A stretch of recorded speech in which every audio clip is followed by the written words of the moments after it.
Eto naman po mga bossing ko, ang huwag niyong kakalimutan na ilagay or isiksik sa inyo pong bulsa bago kayo umalis ng inyong tahanan.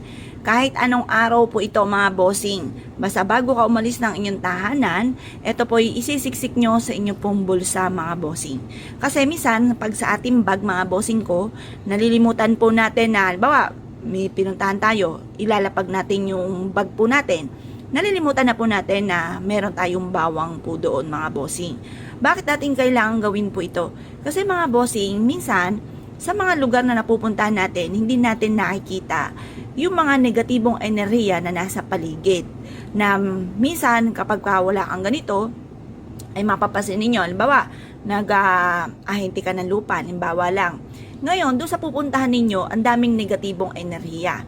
Na kahit kaganda-ganda naman ng location, ay hindi mo ito mabenta. Kasi nga po, kinakapitan ka ng